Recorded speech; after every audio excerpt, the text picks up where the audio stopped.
Okay, so for this one we are going to be making palettes, and make sure I'm in HSB here. We need to do this by hand. There are a number of ways that you can see demos where they use the blend tool to create colors, but I can tell you from experience that it's simply not going to work. So if I'm going to, let's say, just make a triad for my first one, I need to actually insert my colors, and I'm just going to use red. And the reason I'm doing that right now isn't entirely clear, but I'll show you in a minute.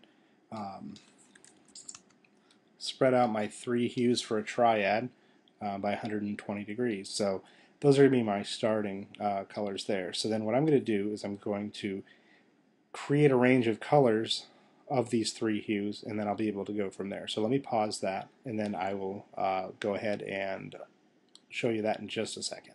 Okay, so as you can see from that, I just inserted tints, shades, and tones of my three colors. The reason I did these is because I need three hues, check, and I need a variety of value of those three hues. So I decided my blue can be my dark range, my green can be my sort of lighter range, and then the red I'll have a lighter and a darker. This should give me quite a bit of design option with the next assignment. Let's see, for the next one, dissonant color, best way to do that is going to be bright colors. And if you think about it, bright colors are the ones that in last week are the ones that had the hardest time sort of releasing their identity as we were working on the sort of the color relativity. Come on, there we go. On the color relativity assignment. So we know that bright colors are going to fight quite a bit, and it should, as you watch, I'm doing just kind of making a rainbow of these, and why that's nice is it means that I'm not going to have too many hues that overlap. So I can also maybe, I know black to me always feels very intense. Let's try maybe, I don't know, let's see what happens if we throw one, and this is obviously a dull color, so I think there's a certain amount of room for that.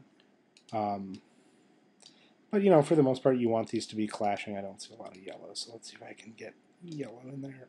Okay. That there is a good dissonant palette. It's clashes. You've got the entire spectrum covered.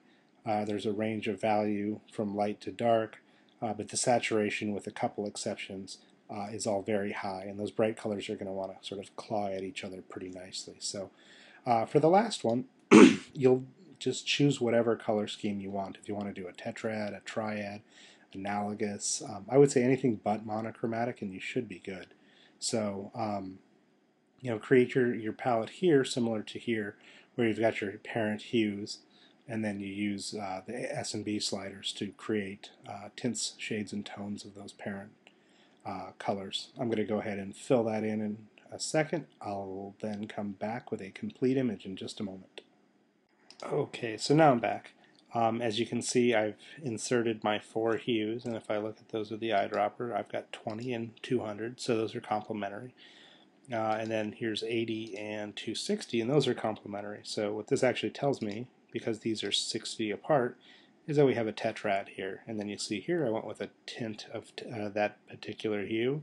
Here's a darker tone, and then here is a shade with just the black, or mostly just the black. So I guess these are actually tones too. But again, with all of these, when I'm done with them, it's probably a good idea to check the color.